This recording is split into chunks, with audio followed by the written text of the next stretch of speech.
حضرت خواجہ ضیاء الدین سیالوی صاحب رحمت اللہ علیہ دارالعلوم دیوبند گئے. کہاں گئے؟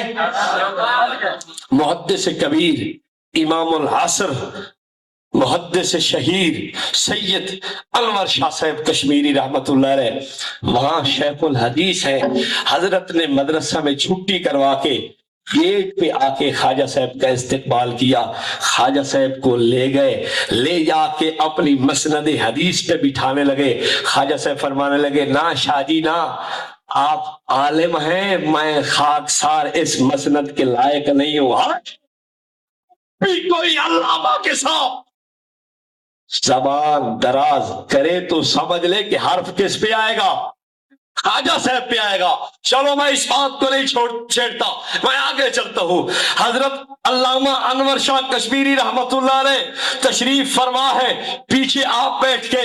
حضرت خواجہ ضیاء الدین سیالوی بھی مسند چھوڑ کے بیٹھ گئے. حضرت خواجہ صاحب بھی مسند پہ نہیں بیٹھے, علامہ کشمیری بھی مسند پہ نہیں بیٹھے, وہ بھی الگ بیٹھے, وہ بھی الگ بیٹھ کے مسند سے. خواجہ صاحب نے اللہ اکبر میرے مدرسے کو چندہ دو, تمہارے اکابر تو چندہ بھی دیتے تھے. یار ایک بتاؤ, چندہ گستاخوں کے مدرسے میں دیا جاتا ہے؟ کیوں جی بولو یار, تھک گئے ہو یار آپ. تھکاوٹ تو علماء کو ہونی چاہیے, تمہیں کیا تھکاوٹ ہے؟ ہاں تازہ تب رہو, بات آگے چلنی ہے ابھی. حضرت خواجہ ضیاء الدین سیالوی رحمت اللہ علیہ اگلی بات ارشاد فرمانے لگے. علماء نے یہ اپنی اپنی جگہ پہ بات درج کی ہے اور ایک نہیں کئی کتابوں میں یہ بات موجود ہے. حضرت خواجہ ضیاء الدین سیالوی فرمانے لگے اصل حنفیت میں نے یہاں آ کے دیکھی ہے. اصل حنفیت میں نے یہاں آ کے دیکھی ہے.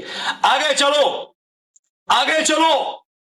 یہ حضرت خواجہ قمر الدین سیالوی جن کے بیٹے, حضرت خواجہ ضیاء الدین سیالوی کے بیٹے حضرت خواجہ قمر الدین سیالوی جو پڑے ہوئے کہاں کے ہیں؟ حضرت معین الدین چشتی اجمیری رحمت اللہ علیہ کے, اور معین الدین چشتی اجمیری فاضل دیوبند ہے. کہاں کا پڑا ہوا ہے یار؟ کوئی گستاخوں کے پاس بھی پڑھتا ہے؟